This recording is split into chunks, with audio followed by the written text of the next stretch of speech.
Okay, so far, so good.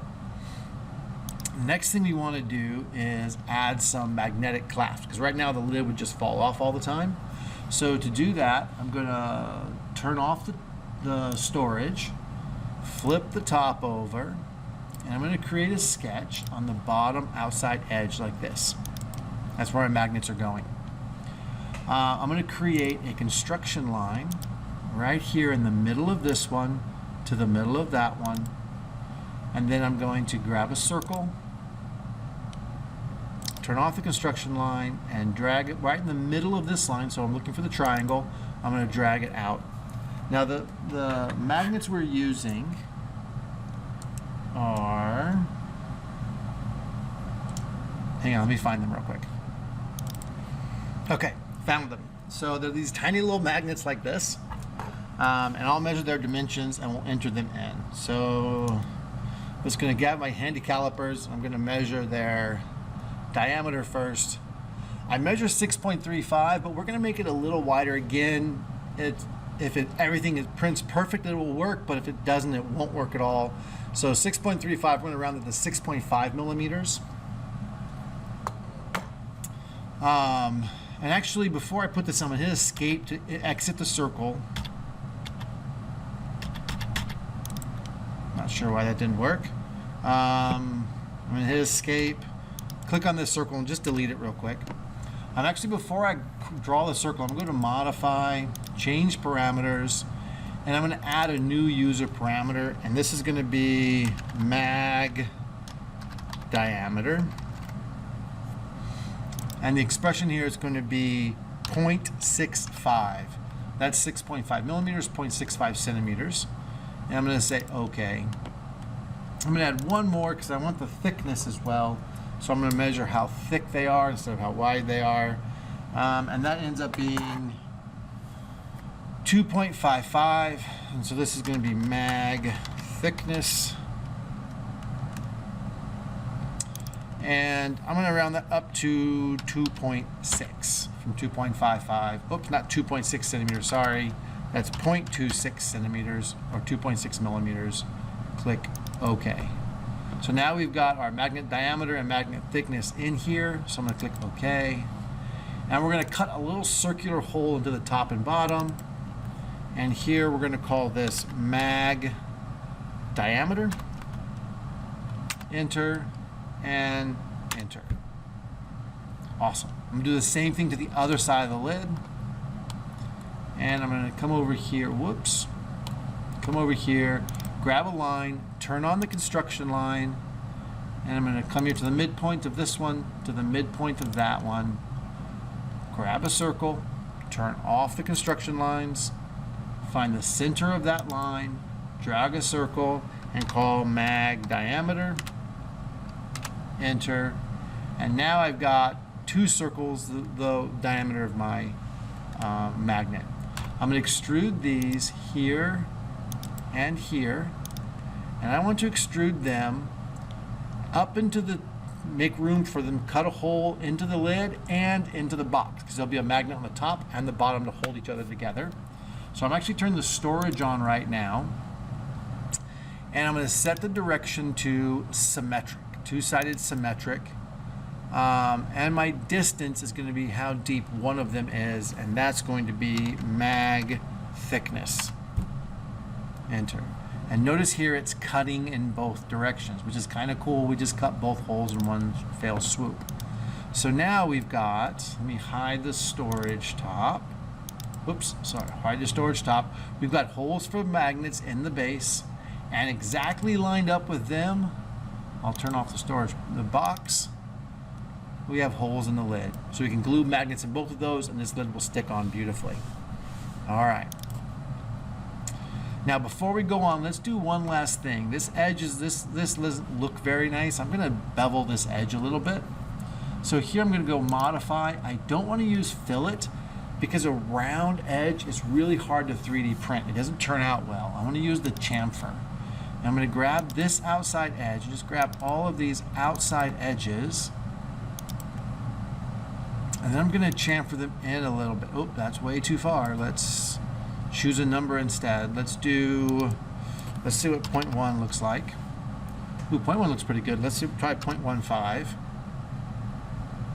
I kind of like that. I'm going to say 0.15 works for me. Whatever looks good for you. You don't have to if you don't want to.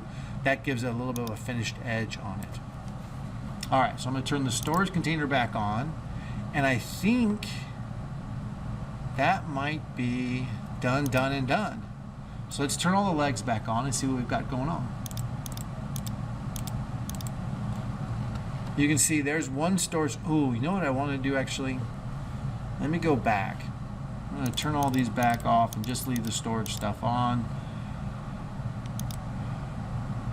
Right now, taking this lid off is going to be super tricky because there's no place to grab it. Like it's even with the edge. So what I'm going to do is actually go back one. I'm going to drag this marker here. Actually, I'm going to Control Z.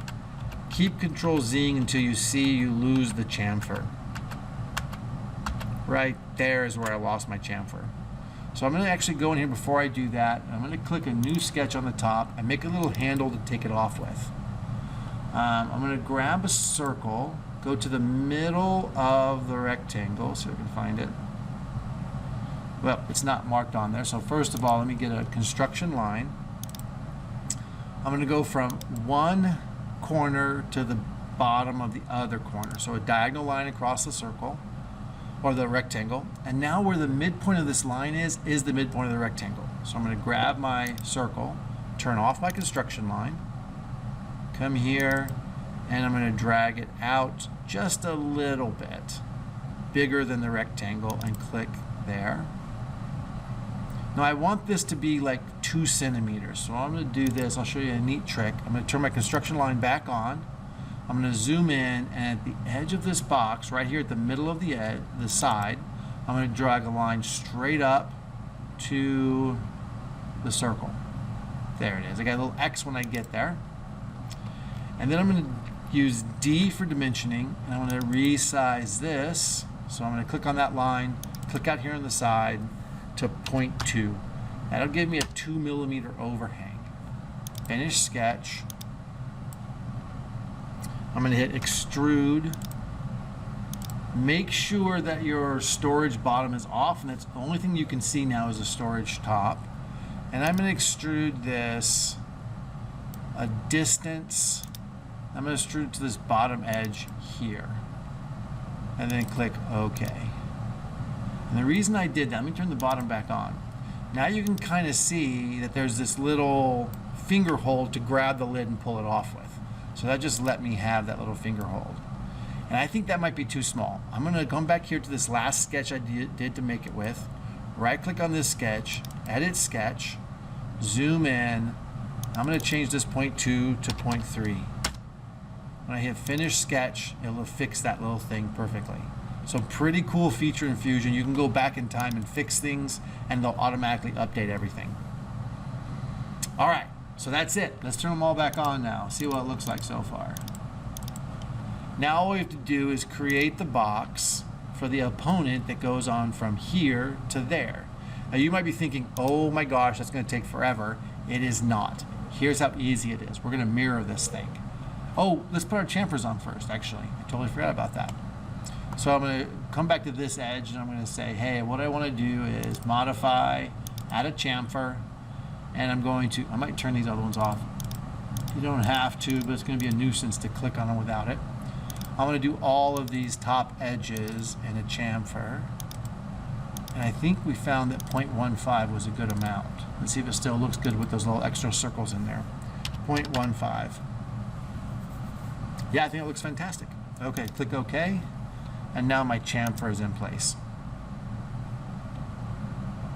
All right, awesome. Turn everything else back on.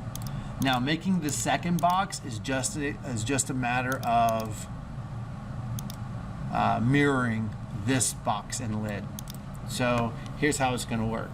We're going to come over here and say create a mirror pattern, and I need to turn on the width midplane again. There's my midplane, and I want to mirror bodies. Yep, whole bodies, and the objects I want to mirror are this one and that one.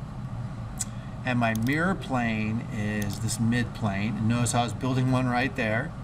It's going to join stuff together. We don't want to do that. We want to create new bodies. Otherwise, every piece we've built will just be one piece instead of a bunch of different pieces. And now we're going to click on OK. And notice I get an L storage 1, L storage stop. Very quickly, I'm going to change the L's to R's so I can tell them apart. I'm going to leave the ones. I don't want to take time to fix those. And now I'm going to turn off this. Now I've got two little storage boxes in there ready to rock and roll. I've got my legs, everything. I mean, it looks pretty good. The one thing we need to do still is we want to brace, because right now this isn't very strong joint. We want to build a brace across this bottom through here, and then build our pieces, our game pieces. So, oh, we have to cut holes for the goals as well. Let's stop there for this video. We'll do that next one. Great job. Hang in there.